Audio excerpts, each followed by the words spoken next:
오늘은 광복절입니다.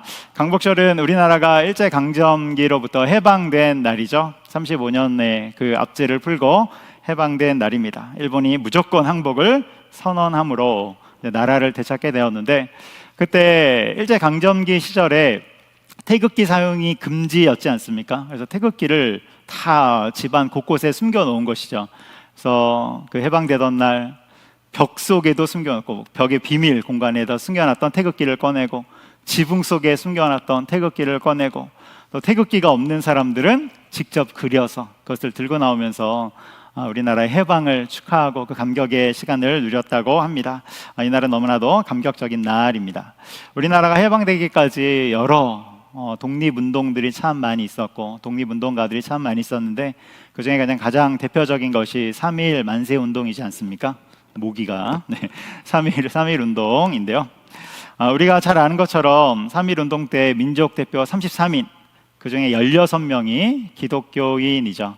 많은 수가 그 앞에 있었습니다. 33인의 이름을 보면 손병희, 길선주, 그리고 이필주, 이런 순서로 되어 있는데, 독립선언서를 최남선 씨가 이제 기록하지 않았습니까? 그래서 독립선언서를 다 이제 같이 기록했죠. 다 쓴 후에 논쟁이 벌어졌대요. 어떤 논쟁이 벌어졌냐면, 누구의 이름을 가장 앞에 쓸 것인가, 이것을 가지고 논쟁이 벌어졌다고 합니다. 그래서 그 논쟁이 너무 치열해서 험악한 분위기까지 갔다고 해요. 여러분, 이제 독립선언서, 이 중요한 일을 앞두고도 이렇게 치열하게 다투는 걸 보니까 우리나라의 민족성이지 않는가, 이런 생각이 들기도 했습니다. 굉장히 흥미롭죠. 그래서 천도교가 돈을 제일 많이 냈다고 그래요. 그러니까 돈을 제일 많이 냈으니까 우리 천도교 사람의 이름이 가장 처음에 들어가는 게 맞다. 그러니까 기독교가 가만히 안 있죠. 33인 중에 16명이다. 가장 많다. 기독교가 맨 앞에 올라가는 게 맞다.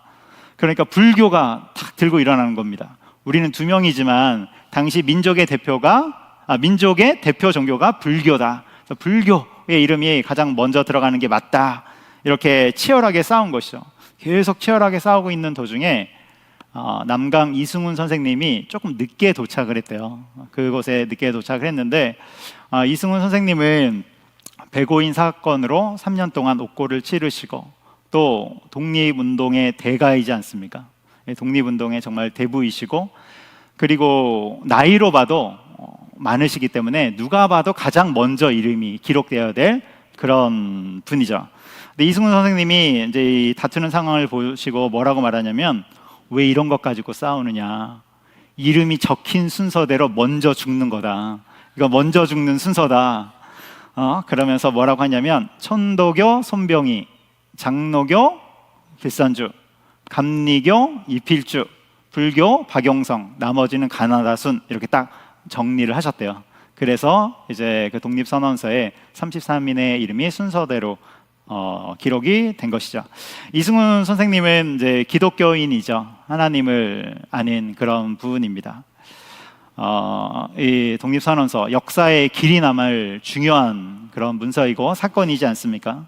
그래서 당연히 가장 먼저 이름이 올라가야 됨에도 불구하고 자기 권리를 내려놓고 딱 정리하니까 이 모든 상황이 정리되는 것이죠.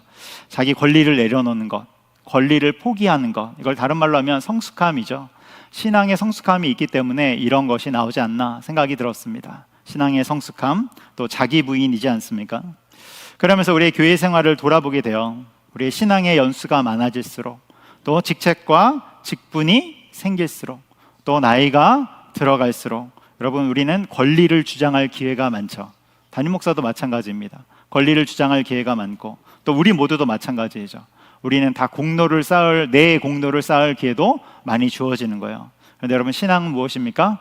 내려놓음이죠. 내려놓는 거예요. 예수님도 하나님의 아들이라는 그 권리를 내려놓고 이 땅에 오셨잖아요. 그래서 신앙은 내려놓음입니다. 오늘 광복절인데요, 우리 믿음의 선조들을 생각하게 됩니다. 여러분, 기독교인들은 나라를 사랑하는 사람이다. 우리 역사적인 전통 안에서 나라를 위해 기도하는 사람들이다. 지난주 오후 예배 때 말씀드린 바가 있습니다. 여러분, 나라를 위해서 계속 기도하실 텐데요, 힘을 다해 기도하고 또 나라를 사랑하는 마음으로 대한민국을 하나님이 우리 가운데 사명으로 주셨음을 기억하면서 나라를 위해서 또 힘쓰고 기도하는 우리가 되기를 소망합니다. 오늘 히브리서 10장 말씀인데요. 히브리서 10장은 8장과 9장의 반복입니다. 그래서 8장과 9장을 잘 읽어오신 분이라면 10장은 같은 이야기를 하고 있구나, 정리를 하고 있구나. 10장까지 해서 이제 무엇보다 뛰어난 예수님, 이 비교하는 이 부분이 정리가 된단 말이에요. 그래서 마지막 10장에서 다시금 반복을 하면서 정리를 하고 있습니다. 먼저 1절에 이렇게 나오는데요. 1절에 보면 제가 읽어볼게요. 율법은 장차올 좋은 일의 그림자일 뿐이요 참 형상이 아니므로, 이렇게 나와요. 여기 보면 그림자다, 참 형상이 아니다. 그래서 전장인 9장에서 다뤘던 내용이죠. 본체이신 예수님, 그리고 율법은 예수님을 나타내는 그림자이다. 그래서 구약의 율법은 예수님이 오실 때까지, 본체가 오실 때까지 그 역할을, 예수님을 가리키는 역할을 한다는 것입니다. 율법의 제사도 마찬가지죠. 율법의 제사 1절 후반부에 보면 이렇게 나오지 않습니까? 해마다 늘 드리는 같은 제사로, 율법의 제사가 나와요. 이걸로 나오는 자들은 언제나 온전하게 할 수 없느니라. 그래서 해마다 늘 드리는 같은 제사, 짐승 제사이죠. 이것 역시 그림자여서 불완전한 것입니다. 황소나 염소나 어린 양의 피로 드리는 제사는 죄를 지을 때마다 계속 드려야 돼요. 매번 드려야 되고 매년 드려야 됩니다. 그래서 히브리서 10장 5절에서 이렇게 말씀하죠. 히브리서 10장 5절. 네, 제가 잘못 줬네요. 4절인 것 같아요. 우리 성경을 찾아서 한번 읽어보도록 하겠습니다. 제가 같이 성경에 있는 분들 같이 읽어봅시다. 히브리서 10장 4절 읽습니다. 시작. 이는 황소와 염소의 피가 능히 죄를 없이하지 못함이라. 아멘. 여기 보면 황소와 염소의 피가 죄를 없이하지 못한다. 영원히 없애지 못하죠. 그래서 매년 제사를 드려야 되고 매번 속죄제를 드려야 되는 거예요.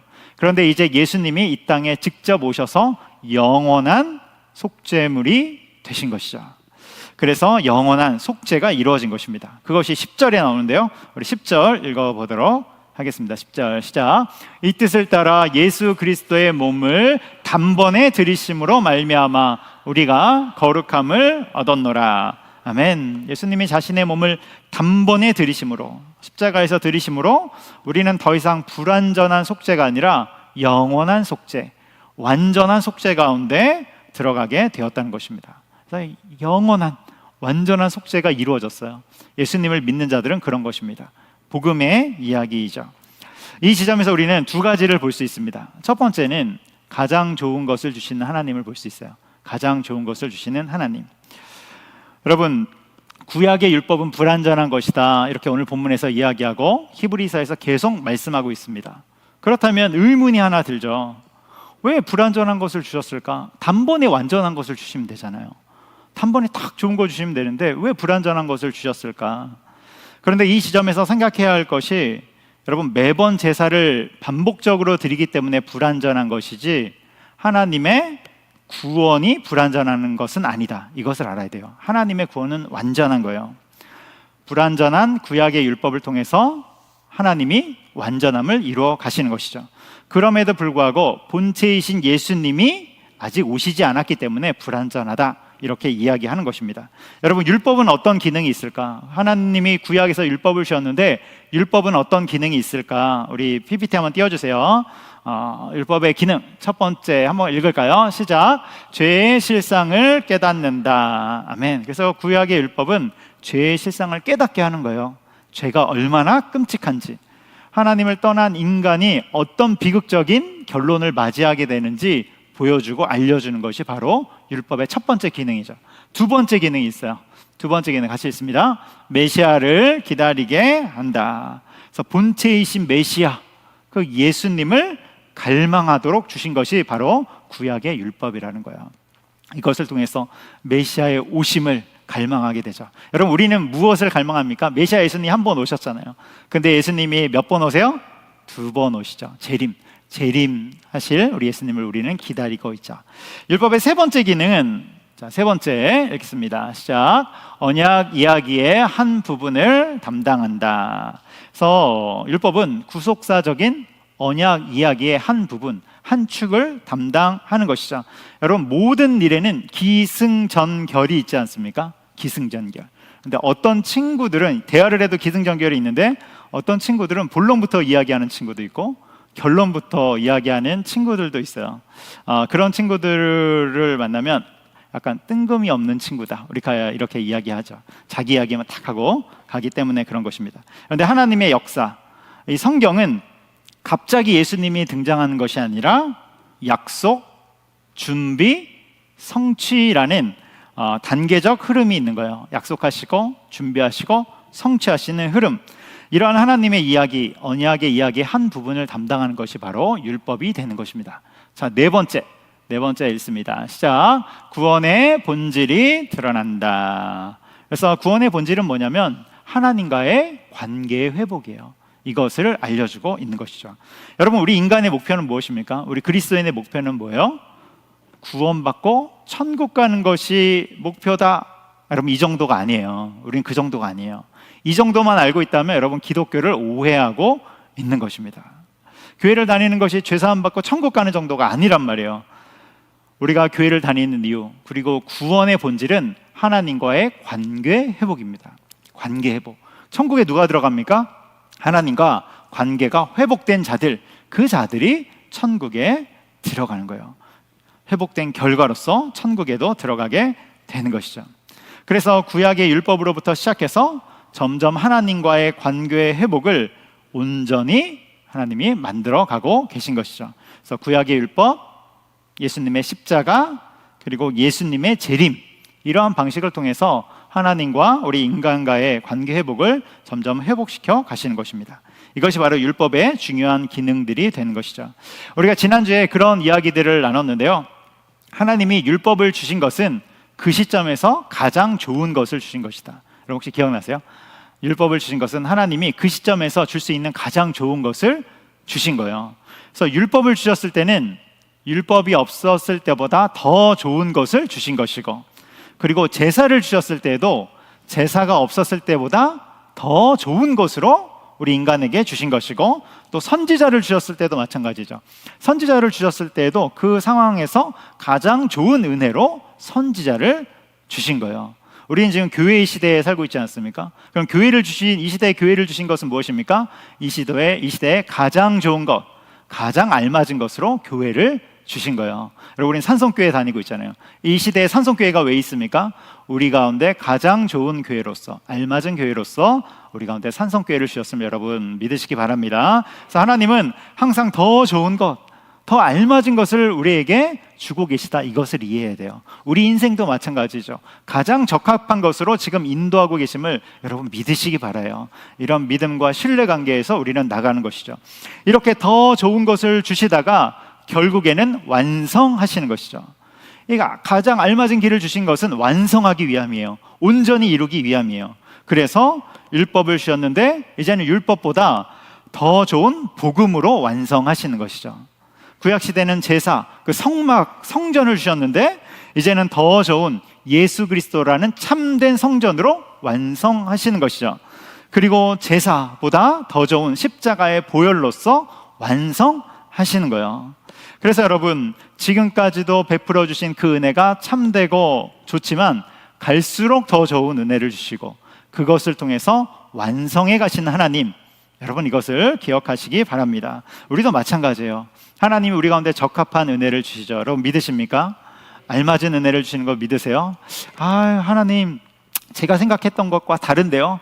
여러분 달라서 맞는 거예요. 우리 생각이랑 똑같으면 그 수준밖에 안 되는 거예요. 그거밖에 안 되는 거예요. 하나님이 우리 가운데 가장 적합한 것으로 가장 알맞은 은혜로 인도해 가시죠. 이것을 통해서 뭘 하고 계십니까?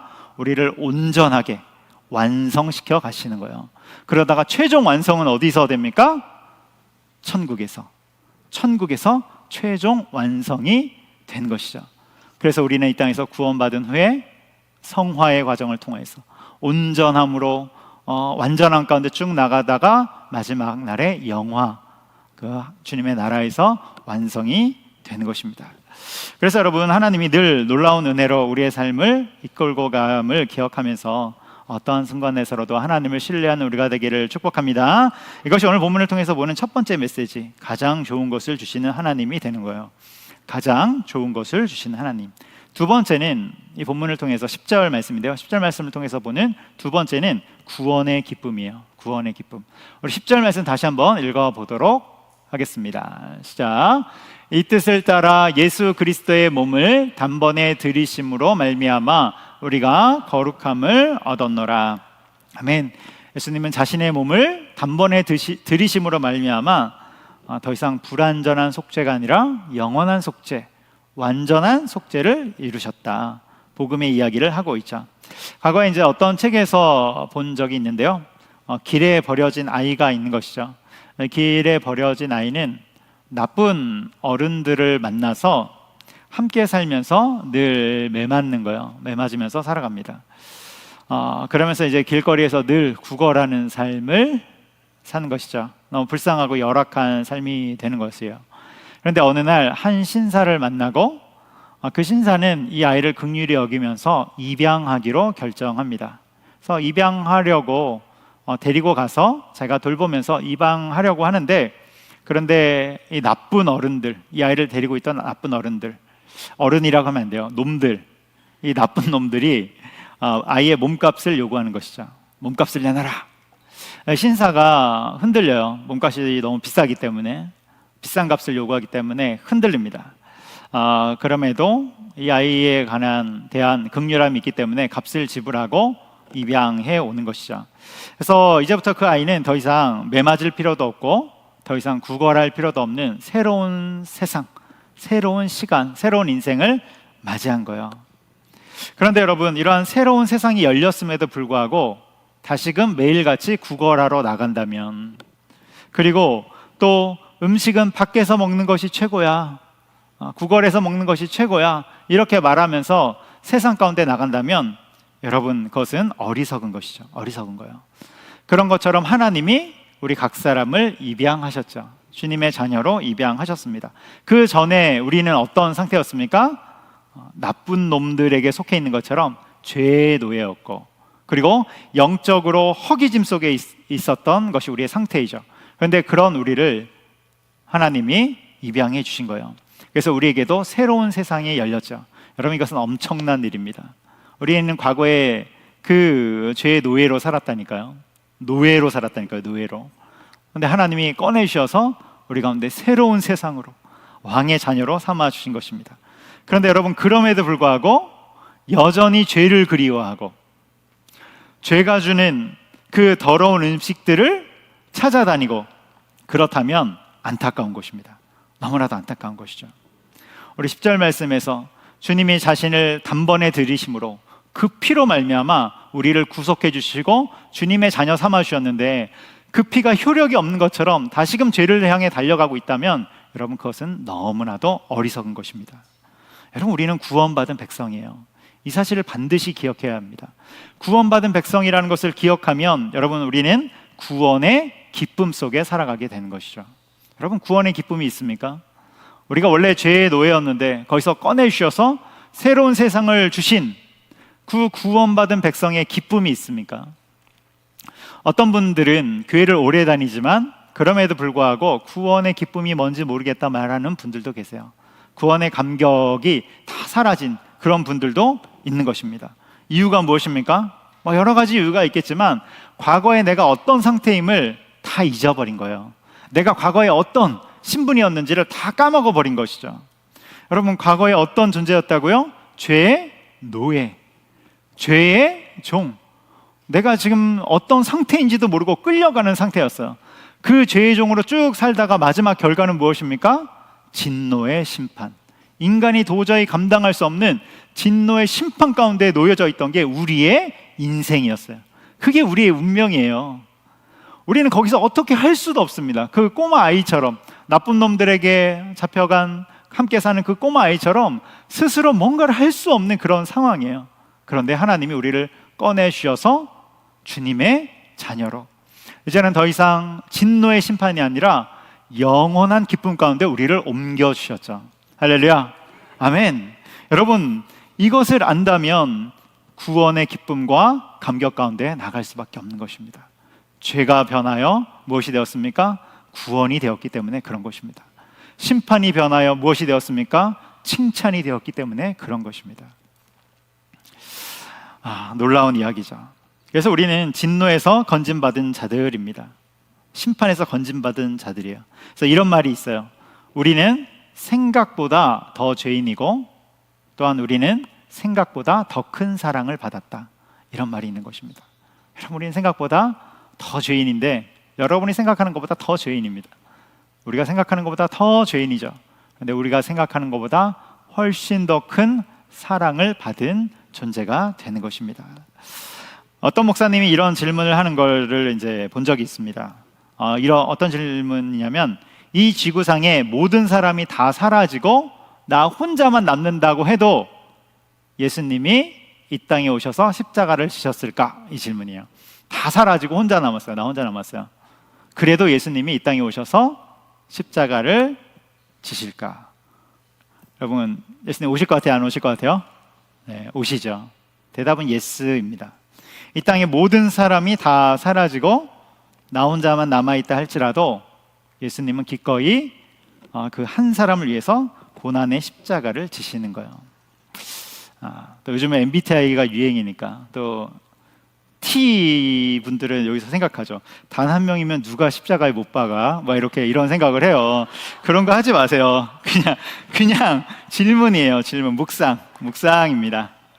어쨌건 나 한 명이어도 나 한 명이어도 예수님은 이 땅에 오신다. 왜 그래요? 우리를 사랑하기 때문에. 여러분, 우리가 생각하는 것보다 주님 우리를 더 크게 사랑하고 계신 것이죠. 우린 큰 사랑을 받은 자예요. 그거는 다른 말로 하면 무슨 뜻입니까? 우리는 내가 생각한 것보다 더 가치 있는 존재라는 거예요. 우리는 주님이 십자가에 달려 피를 다 쏟아낼 정도로 가치 있는 존재입니다. 세상 누가 더 바꿀 수 없을 정도로 주님이 사랑한 가치 있는 존재가 되는 것이죠. 그러므로 여러분, 자기 스스로를 막대하지 말고 자기 스스로를 존귀 여기고 소중히 여기시기 바랍니다. 그리고 존귀한 사람은 어떻게 합니까? 죄된 것을 향해 달려가는 것이 아니라, 그것으로 나를 먹이고 입히고 채우는 것이 아니라 영원한 가치로 나 자신을 계속해서 채워 나가는 것이죠. 그리고 때때로 구원의 은혜에 감사하며, 너무 감사하잖아요. 주님을 찬송하며 나아가는 것입니다. 그래서 여러분, 우리는 주님의 구원의 은혜, 그 은혜를 받은 자들이죠. 그렇다면 그 은혜를 받은 자들은 어떤 삶을 살아갈까? 우리는 요즘 새벽에 고린도 후서 말씀을 보고 있어요. 고린도 후서에 보면 사도 바울의 이야기가 나오지 않습니까? 바울이 복음을 전한 이야기도 고린도 후서에 꽤 많이 나옵니다. 그런데 복음을 전한 이야기뿐만 아니라 그 다음에는 고난을 함께 당하는 것도 나오죠. 그래서 고린도후서 6장 4절로 5절에 보면 이렇게 나옵니다. 우리 고린도후서 6장 4절에서 5절, 제가 4절, 여러분들이 5절 읽겠습니다. 오직 모든 일에 하나님의 일꾼으로 자천하여 많이 견디는 것과 환난과 궁핍과 고난과 매맞음과 갇힘과 난동과 수고로움과 자지 못함과 먹지 못함 가운데서도, 아멘. 눈물 없이는 볼 수 없죠. 4절에 견디는 것, 견뎌야 될 상황들, 환난들, 궁핍들, 고난들, 우리는 이 중에 하나만 와도 정말로 어떻게 못 견딜 것 같아요. 그런데 복음을 전하면서 이런 일 가운데 늘 있는 것이죠. 매맞고 갇히고 사람들이 와서 소동을 부리고, 엄청난 이야기입니다. 고린도후서 4장 8절로 9절에도 이렇게 나옵니다. 우리 고린도후서 4장 8절로 9절, 제가 8절, 여러분들이 9절 읽습니다. 우리가 사방으로 우겨쌈을 당하여도 쌓이지 아니하며 답답한 일을 당하여도 낙심하지 아니하며 박해를 받아도 버림바 되지 아니하며 거꾸러뜨림을 당하여도 망하지 아니하고. 아멘. 8절 다시 보여주시겠어요? 8절에 보면 사방으로 우겨쌈을 당한 게 사도 바울의 상황이에요. 모든 사람이 달려와서 바울을 대적합니다. 답답한 일을 당하여도, 답답한 일을 당하는 게 사도 바울의 상황이에요. 9절이요. 박해를 받고 거꾸러뜨림을 당하고. 이게 바로 사도 바울이 복음으로 인해 받는 고난들입니다. 그가 그냥 자신의 삶을 살다가 자신의 어떤 부귀와 일신의 영달을 위해서 받는 것이 아니라 그가 복음을 위해서 받는 고난들이 된 것이죠. 그럼에도 불구하고 사도 바울은 복음의 행진을 멈출 생각이 없습니다. 멈추지 않아요. 우리가 4장 10절을 읽지는 않았지만 10절에 보면 그는 이미 죽을 각오를 하고 있습니다. 예수 그리스도께 자신의 목숨을 바쳤어요. 그가 목숨을 바치고 죽음을 각오한 이유에 대해서 고린도후서 4장 17절로 18절에서는 이렇게 말씀합니다. 제가 17절, 여러분들이 18절 읽을게요. 우리가 잠시 받는 환난에 경한 것이 지극히 크고 영원한 영광에 중한 것을 우리에게 이루게 함이니 우리가 주목하는 것은 보이는 것이 아니요 보이지 않는 것이니 보이는 것은 잠깐이요 보이지 않는 것은 영원함이라. 아멘. 여러분, 바울이 고난 가운데서도 복음의 길을 걸었던 이유가 무엇입니까? 보이는 이 세상에 잠시 있는 환난에 시선이 있는 것이 아니라 영원한 것, 보이지 않는 그 영원한 가치와 그 나라에 시선이 있었기 때문에 그래요. 그는 영원한 나라, 그 천국을 소유했고 그 천국을 소망하고 있었기 때문에 복음의 삶을 멈추지 않는 것이죠. 여러분, 우리도 마찬가지입니다. 구원받았다는 것은 무슨 뜻입니까? 영원한 천국을 소유했다는 거예요. 그리고 그 나라를 갈망한다는 것입니다. 그래서 구원의 기쁨에 있는 자들은 그 다음에 어떠한 삶을 살아가게 됩니까? 복음적인 삶을 살아가게 되는 것이죠. 복음적인 삶에는 고난이 있다 없다? 있다. 우리 방금 읽었잖아요. 어떤 고난이 있다? 답답하다. 답답한 일을 당하고. 답답하십니까? 우겨쌈을 당하고 사람들이 몰려와서 막 뭐라고 하십니까? 매맞음과 갇힘과 먹지 못함과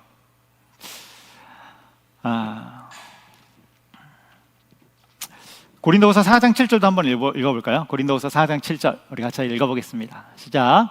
우리가 이 보배를 질그릇에 가졌으니 이는 심히 큰 능력은 하나님께 있고 우리에게 있지 아니함을 알게 하려 함이라. 아멘. 큰 능력은 누구에게 있습니까? 하나님께 있어요. 여러분, 복음의 삶을 살아갈 때 그 능력을 주시는 분은 하나님임을 기억하시기 바랍니다. 우리가 결단하고 헌신하고 순종하기로 나아갈 때 하나님이 우리 가운데 힘을 주십니다. 그래서 그 삶을 이루게 되는 것이죠.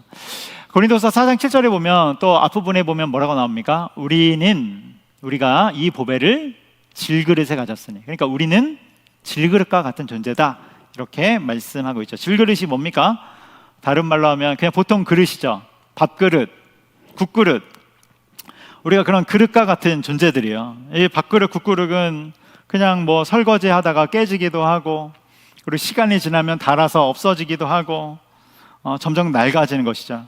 그런데 그 낡아져 가는 우리 몸 안에, 우리 인생 안에 보배이신 예수 그리스도가 오신 것입니다.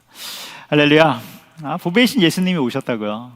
죄성으로 살아가고 본능으로 살아가기 쉬운 우리 몸에 빛나는 예수 그리스도가 오셨습니다. 그래서 우리 인생이 반짝반짝 빛나는 거예요. 여러분, 사람들은 착각합니다. 착각해요. 자기가 잘나서 빛나는 줄 착각하는 것입니다. 아니요, 보배이신 예수님이 우리 안에 오셨기 때문에 우리 인생이 빛나는 것입니다. 우리 그리스도인들도 착각해요. 시간이 지나면서 내가 뭔가를 더하고 내가 뭔가를 잘하고 내가 이렇게 주님 앞에 순종하고 헌신했기 때문에 자기가 빛나는 줄 알아요. 아니요, 우리는 질그릇과 같은 존재예요. 시간이 갈수록 점점 더 낡아지죠. 그런데 우리의 인생 가운데 빛이 나는 이유는 보배이신 예수 그리스도가 나의 주인이 되어서 질그릇 안에 담겨져 있기 때문에 그런 것입니다. 여러분, 세상의 사람들은 질그릇 같은 자기 인생에 자꾸 금칠합니다. 다이아몬드 칠하고 뭔가를 막 칠해요. 그래서 명품 인생 되어보겠다고 막 합니다. 그런데 아무리 발버둥 쳐도 인간의 본질은 질그릇, 언젠가는 깨지고 닳아 없어지는 질그릇이죠. 질그릇이 언제 가치가 올라갑니까? 나에게 뭔가를 막 칠할 때, 예쁘게 그릴 때 가치가 올라갑니까? 아니요, 그곳에 무엇을 담느냐에 따라서 달라지는 것입니다. 보배이신 예수 그리스도가 담겨져 있을 때 우리는 빛난 인생이 됨을 여러분 기억하시기 바랍니다. 예수 그리스도가 담긴 자들은 무엇을 위해 살아갑니까? 예수님의 복음을 위해 살아가고 그 복음적인 삶을 향해서 살아가는 것입니다. 여러분, 보배이신 예수님이 우리 영혼 가운데 있음을 기억하시기 바랍니다. 말씀의 결론을 맺으려고 합니다. 오늘 본문인 히브리서 10장 말씀은 크게 두 부분으로 나뉘어져요. 전반부가 1절에서 18절까지인데 여기에는 그리스도의 속죄의 완전함이 나옵니다. 속죄의 완전함. 그리고 후반부 19절에서 39절까지는 믿음으로 나아가라, 인내로 나아가라, 이런 권면이 나옵니다. 그리고 이제 11장으로 넘어가면 그 유명한 믿음장이 나오죠. 믿음으로 나아가고 인내로 나아간 사람들의 명단이 쭉 나오는 것입니다. 이 중에 19절로 20절을 우리 한번 같이 읽어보도록 하겠습니다. 19절에서 20절, 제가 19절, 여러분들이 20절 읽습니다. 그러므로 형제들아, 우리가 예수의 피를 힘입어 성소에 들어갈 담력을 얻었나니 그 길은 우리를 위하여 휘장 가운데로 열어놓으신 새로운 살 길이요 휘장은 곧 그의 육체니라. 아멘. 예수님이 우리를 대신해서 죽으심으로 우리는 속죄함, 죄사함을 받았습니다. 그렇게 이제는 새로운 살길 속에서 담대함으로 예수 그리스도가 우리와 함께 하시기 때문에 담대함으로 살아가는 것입니다. 그런데 어떤 성도들은 구원의 기쁨이 아니라 오히려 정죄감에 시달려 사는 성도들도 있다는 것입니다. 왜 그렇습니까? 우리가 구원받았지만 여전히 세상에서 죄를 짓기 때문에 그런 것이죠. 여러분, 우리는 세상을 살아갈 때 죄를 지을 때가 있습니다. 그리고 또 신앙이 성숙해지면 성숙해질수록 재미있는 현상이 하나 일어나는데, 과거에는 죄가 아니었던 것이 죄로 보이기 시작하는 거예요. 아니, 사무엘상을 읽어보니까 사무엘 선지자는 기도하지 않는 죄를 막 이야기합니다. 아니, 목사님, 그런 죄도 있습니까? 다른 사람에게 나쁘게 안 하면 되는 거 아닙니까? 정말로 신앙이 성숙해지면 성숙해질수록 빛 대신 예수님께 더 가까이 가니까 나의 죄성이 더 많이 드러나게 되는 것이죠. 근데 중요한 것이 무엇입니까? 그런 나를 위해서 예수님이 대신 피 흘려 주시고 우리를 자유케 해주셨다는 것입니다. 여러분, 구원 받았다는 것은 주님이 주시는 자유함 속에 들어가는 것, 여러분 이것을 기억하시기 바랍니다. 그래서 요한일서 4장 18절의 말씀처럼 사랑 안에는 두려움이 없나니. 그래서 죄책감과 두려움이 아니라 사랑과 자유 속에서 무엇보다도 담대하게 나아가는 우리가 되기를 주님의 이름으로 축복합니다.